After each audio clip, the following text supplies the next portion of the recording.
Mtume sallallahu alayhi wasallam asema ma min ayamin al-amalu as-salihu fiha ahabbu ila Allah min hadhihi al-ayyam, hakuna masiku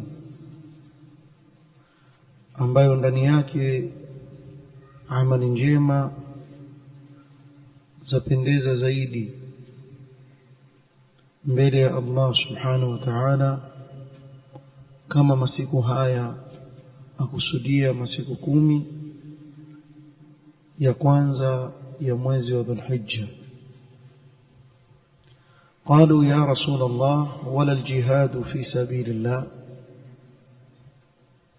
kwa kuwa masahaba wakijua kuwa jihad fi sabilillah ndio amali iliyo bora zaidi, sababu mtu ajitolea mali yake na nafsi yake kwa ajili ya Allah, na huenda akauawa katika njia ya Allah subhanahu wa ta'ala, bila shaka itakuwa ni amal ambayo ina ubora.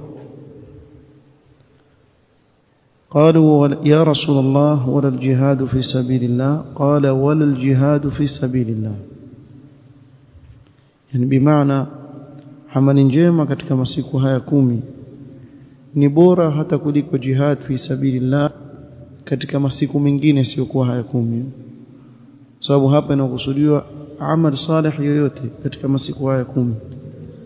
bila shaka lau kama jihad fi sabilillah ingelikuwa katika masiku haya 10 itakuwa ni katika amal salih katika masiku haya 10, na bila shaka itakuwa ni bora.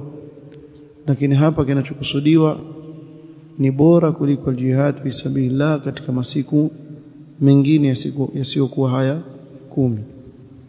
qala illa rajulun kharaja min nafsihi wa malihi, isipokuwa mtu aliyetoka akaenda jihad fi sabilillah kwa nafsi yake na mali yake, falam yarji' min dhalika bishay, kisha asirudi na chochote katika nafsi yake wala mali yake, bimaana auawe katika njia hii.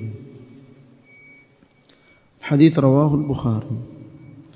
مما يستفاد من الحديث أولا الحث على العمل الصالح في 10 ذي الحجة،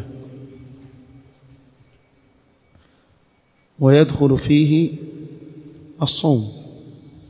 tuhimizwa kufanya amali njema katika siku 10 za mwanzo za Dhulhijja,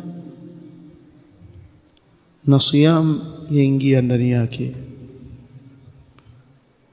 Kuna kauli ya ajabu ya baadhi ya watu wakasema kuwa kufunga siku hizi 10 ni bid'a. كيف بدعة؟ والنبي صلى الله عليه وسلم يقول ما من أيام العمل الصالح. هل الصيام من المنكرات؟ الصيام ni katika munkarat wala العمل صالح؟ عمل صالح. na hili jambo la ajabu sana, na wanaolizungumza hili ya kushangaza ni makhurafi.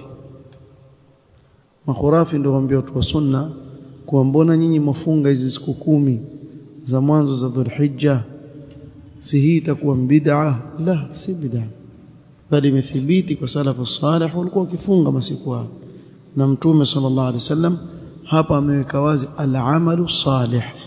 kwa hivyo amal salih ingia pale ndani yake, ingia ndani yake qira'atul Qur'an wa dhikr, ingia ndani yake pia as-sawm, ingia ndani yake pia al-hajj ambayo yafanywa wakati ule, ingia ndani yake pia al-umra.